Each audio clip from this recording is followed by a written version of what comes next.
Hello and welcome to the Sub 1 YouTube channel. My name is Ray, and in this video, part 3 of Fred's left hand, we're going to start construction of the hand itself. Now, prior to this video, I have done a little bit of test fitting to make sure everything does work, as I had been having some issues with my printer, and on and off still do. So with that in mind, I've already installed most of the nutserts I'm planning on using, although I will probably put one more in down the bottom here to line up for the bottom hand.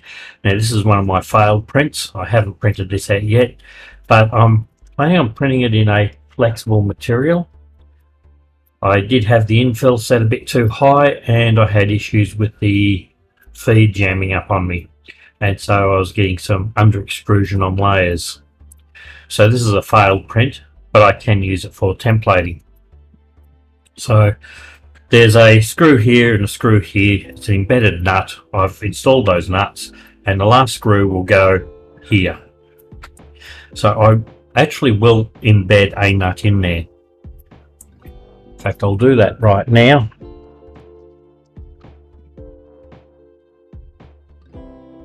On a counter, I will forget if I don't.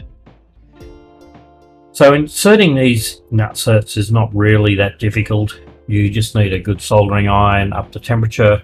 I'm running my soldering iron at a temperature for soldering, so around 330 degrees C. I use some nice tweezers to hold the nutsert into place when I first start to apply the soldering iron, because these things, being brass, do conduct heat very, very well, and I'm fond of not having burnt fingers. Now, there's a couple of things that we need to do still. These have been printed in PLA, everything else is in PTEG except for the palm, but these are molds for the fingertips, which I'm going to have to do at some stage. I'm going to leave that till last. I haven't actually got the material in to actually produce the mold yet, or the silicon mold. But I had a lot of trouble printing this out initially in PLA, and it turns out it was because I had a faulty fan. So check the state of your printer, make sure it is working, including the part cooling fan. At the top of pretty much every page with the instructions on how to build sections of the Inmoov robot on the Inmoov website, there is a link to the calibrator parts, and these are the calibrator part. It prints two of them as part of one file, and the idea is you should be able to put these parts together like that, and it should be a good firm fit, but not too tight. You shouldn't need to hammer it, but it should be a good friction fit. If you can do that, then you've got your settings right. If you can't do that, then you haven't got your settings right, and you may need to investigate further. If it's too tight, then you've probably not set your horizontal expansion up. That's the single biggest fault that we find. Most people don't even know that setting exists. As for values to use, I'm using minus 0.15 on my printer, but you'll need to experiment to find out what it is for your printer. So with this, we're just going to line it up and let the heat of the soldering iron soak through into the fitting, the nutsert, and just push it in. So if you watched my last video on this part 2, then you'll have seen me install a heap of these nutserts. Okay, so I won't need to do any PLA welding on this. What I did find is that the nuts buried down inside here didn't quite go all the way down. So to get them to fit properly, I used a hot soldering iron, just rested the tip on to get them hot until the holes through here lined up, and that got our fingers allowed me to get the fingers installed. It's still warm. In amongst the parts list is this PTFE tube. It is 1.5 millimeter diameter inside diameter and 2.5 millimeter outside diameter, and this will slide into here quite nicely, and you can see it poking through maybe just here. We're going to run from there through that hole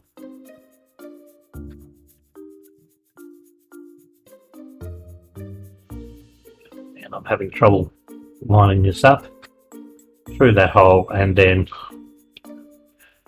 into that one, so that it just pokes through. That will then go through the holes in here and then back through and onto our servos. So that'll be one of the last things I install, because I need to cut this tube to length when I do that. So I'm just going to put that to one side and let's start putting our fingers together. Now you will need to make sure you clean these up, make sure there's no rough edges and that everything is going to fit nice and smoothly. So this is located in the fingertip part of the fingers, and what's different between this build and the previous hand, each finger was a separate file. Now there are only two files. There's one file for the bulk of the fingers, so there's one of these, and then there's 4 of that size, 4 of this size, so it's a lot easier, it's less to mess up. And then in the fingertip file you have got one for the thumb and the end for the finger. Now this is set up that a sensor can go in here. It's an A, actually I better look that up, make sure I don't get it wrong. It's an AH3503. Now this is a little 3-pin device, and I think I've still got it in the box, and it's a Hall effect sensor. It returns an analog voltage based on how strong the magnetic field around it is. And in the silicon fingertip we will embed a very small magnet, 2 millimeter diameter magnet, and that magnet is enough. As it pushes closer to the Hall sensor, as the finger pushes down on a surface, it will sense the difference in the analog voltage, and that'll allow us to tell how much pressure we're actually applying on the fingertips, and so are we touching something. But I'll get to that one in the next video. In this video I want to assemble the bulk of the hand together. So let's start with the finger parts. Now it is set up for a standard nut. I'm going to use Nylox because I like to be different. And you can see I've actually cleaned everything up already, so it moves nice and easy. Now I'm using 15 millimeter long screws. Now the recommended size is a 16 millimeter flat head or countersunk machine thread screw. Now the difference between a flat head and a round head like these, this is 15 millimeters, so you measure from the bottom of the head out and it comes out to 15 millimeter, but with a flat head screw you measure from the end of the head, and this is about 0.5 millimeter longer than that would have been, but it doesn't embed itself as deep either. So let's put our screw in.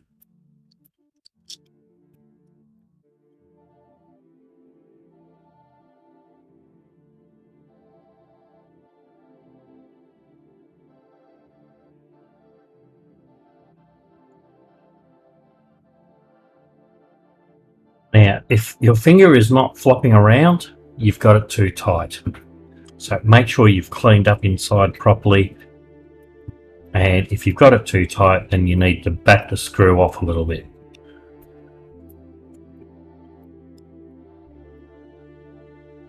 This needs to be very floppy and no friction as such. Right, so this is the the tip of the finger, this is where our sensor wires will come through here, and they will poke through here connected to the sensor, which will then poke into that hole, and this will connect on. Now before we connect that on, we need to put our single tendon through here. It'll come out here and we'll tie it up here, and this will help hold this on, and then the fingertip goes over the whole lot. Now you can see I've already installed a very small screw there. Now for the screws, Gael used spare mounting screws out of MG90s, 90S servos, so the really small servos. I didn't have any of those lying around spare, so I actually had this kit. This is one I bought on eBay from China, and I'm using a very small screw. I think it was this one, which is an M1.4 by 3mm long screw. These are a self-tapping screw, not a metal thread. You will need one on each finger for the springs. Yes, we are using spring return on this, so these are the springs. It may pay to make sure you've cleaned out inside down through here. I think it was a 6mm drill bit I used, but we'll install that shortly. We don't install that until we've actually got it mounted to the hand, because the other end of it is on the hand. Now, one of the things that is recommended is a short piece of the fishing line.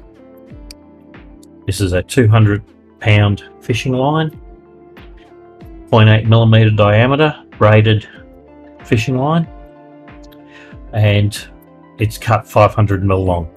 So I have 5 lengths at 500mm. That is listed in the instructions.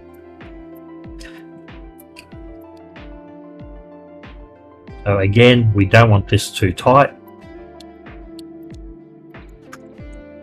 This is where nylocks come into their own, so little nylons in there will lock these screws and stop them from turning over time. Okay, that's one finger mostly assembled.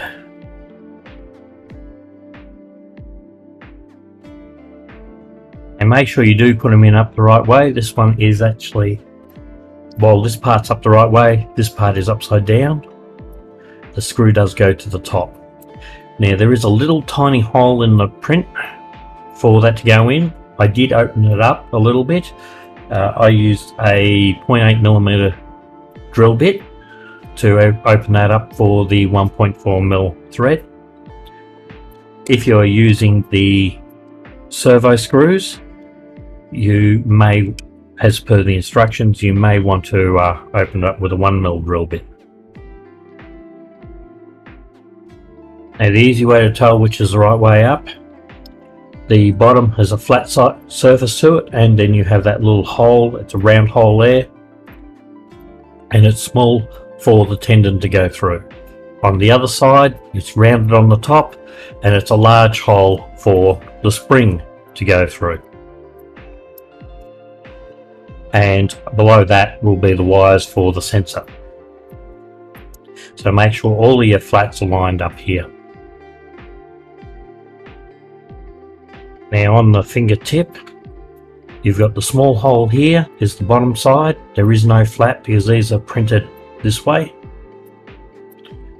And on the top side, you've got this little rounded part here and the screw hole with the screw in it. Having the screw in it before you assemble it makes it a little bit easier.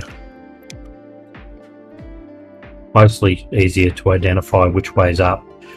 There's nothing worse than getting it all assembled and then discovering that you've actually put the part upside down and you have to pull it apart again.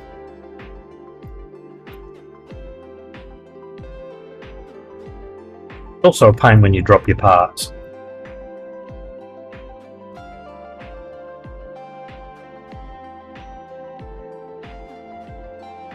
Okay, so starting with the middle finger here. So we've got our nut in there for it. Now you can see these nuts are in from the bottom side. The hand here, you've got the pattern where it's dead flat because that's where it was on the bed. So the flat side of the fingers are on the bottom as well. This one, the screw comes in from the other side.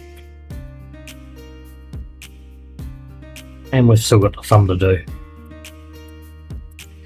So, top side is rounded. Make sure you've cleaned out your hole down through the middle there.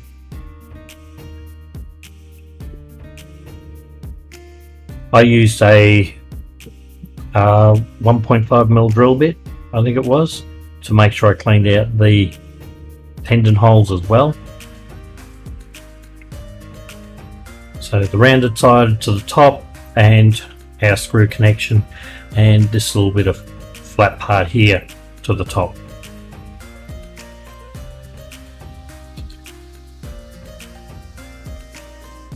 There's only the one joint to worry about the thumb, which makes it a little bit easier.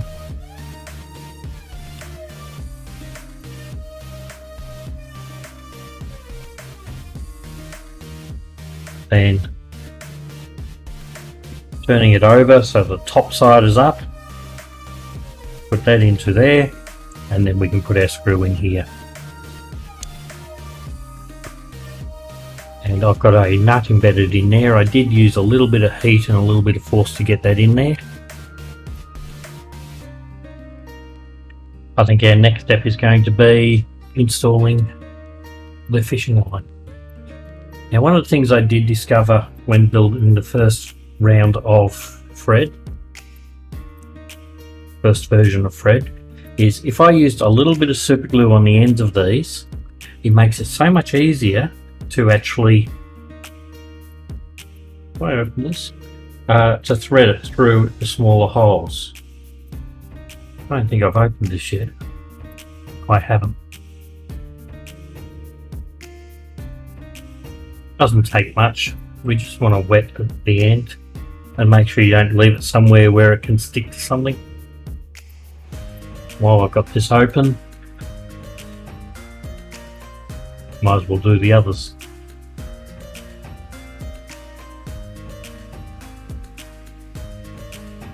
Doesn't take a great deal of time for that to set. Once it has set, you can cut off the daggy ends if you've got daggy ends. Now we can use that to thread.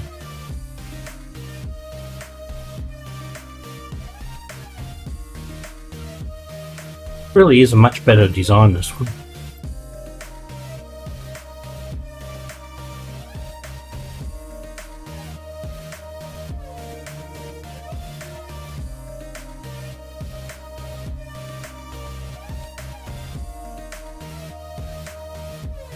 Amazing how well that little bit of super glue helps push this thread through.